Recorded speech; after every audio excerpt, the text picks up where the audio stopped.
Today we're going to talk about a book that was so revolutionary, its own author wouldn't dare put his name on it. This is all about John Locke's Two Treatises of Government, and the idea that literally laid the groundwork for toppling kings. All right, let's get right into it.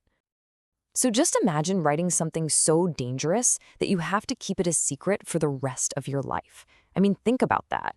When this book first came out in 1689, England was in absolute turmoil. And Locke knew that his ideas weren't just controversial, they were potentially treasonous. He was playing with fire, and he knew it.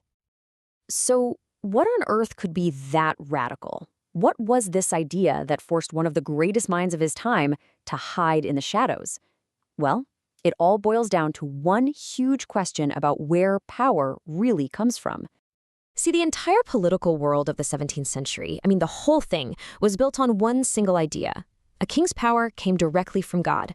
And then John Locke comes along and suggests something completely different. He basically set the stage for an epic intellectual showdown. And the conflict really couldn't be clearer. On one side, you've got the divine right of kings. The belief here is simple. A monarch is chosen by God and only has to answer to God. End of story. But on the other side, you have Locke's game-changing idea, the consent of the governed. All of a sudden, power doesn't flow down from heaven. No, it rises up from the people. A government's job is to serve the people, and it is accountable to them. That, right there, that was the dangerous idea. So, before Locke could even start building his new system, he had to tear the old one down. And that's exactly what he does in his First Treatise. It's basically a step-by-step demolition job. Locke's main target was this guy, Sir Robert Filmer. Filmer's book, Patriarchal, was pretty much the ultimate defense of absolute monarchy. His whole argument was that God gave Adam absolute power over his kids, and that this power was just passed down generation to generation all the way to the current kings. So if you challenged the king, you were basically challenging a father, and in the end, you were challenging God himself. So Locke just goes in and systematically takes Filmer's argument apart, piece by piece. First, he's like, hold on, a father's power isn't even absolute, and you definitely can't inherit authority like it's a piece of furniture.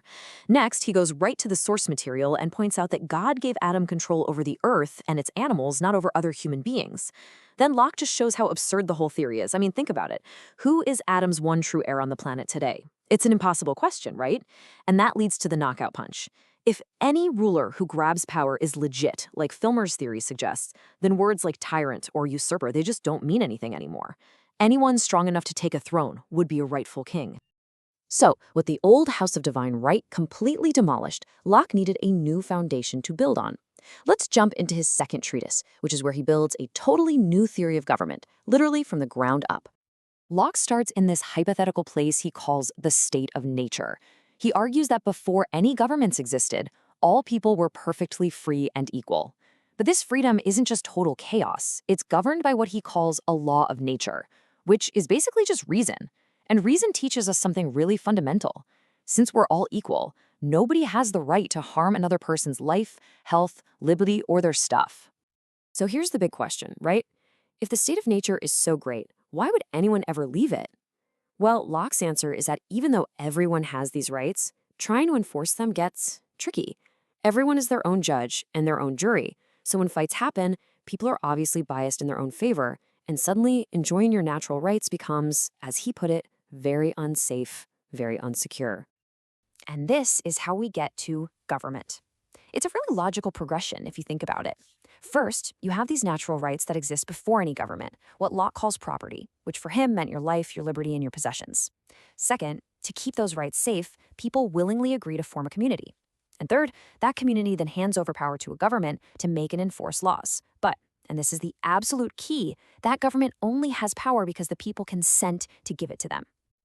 Okay, so this whole theory of consent leads directly to Locke's most explosive, most revolutionary idea. It's kind of like the ultimate insurance policy for the people. So what happens when the government, the very thing you created to protect your rights, starts violating them instead? What do you do when the protector becomes the predator? This is the one question that the whole system of absolute monarchy was designed to stop people from ever even asking. And here is Locke's world-changing answer. He says that when a government tries to take away the property of the people or tries to enslave them, it breaks the contract. It essentially declares war on its own citizens. And at that point, the people are freed from any obligation to obey. Power goes back to them, and they have every right to create a new government. This is the right to revolution.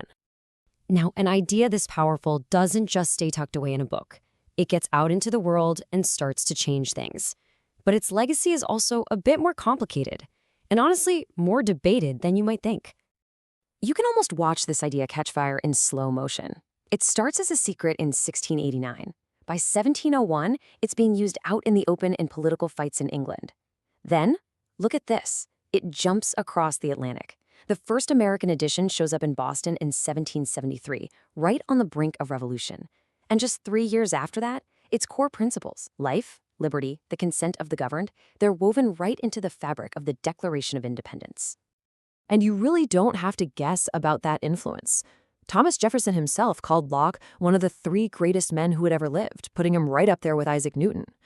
For a guy like Jefferson, Locke hadn't just written a political book. He had uncovered the fundamental science of how government should work. But here's where it gets interesting. For a very long time, everybody just kind of assumed Locke was the philosopher of the American Revolution. But modern historians have started to question that. You've got the Lockean liberalism school, and they say yes, it was all about Locke's ideas on natural rights. But then you have the classical republicanism school, with historians like Bernard Bailyn, who argue the founders were more concerned with old Roman ideas about civic virtue and fighting corruption. And then still others, like Gary Wills, point to the huge influence of Scottish philosophers. The truth? It's probably a mix of all 3. Locke's legacy is a living, breathing debate, not some settled fact. And that brings us right back to the question Locke leaves us with. A question that rings just as true today as it did back then. It's that dangerous idea he risked everything to publish. If power really, truly comes from us, the people, what is our ultimate responsibility when that trust is broken?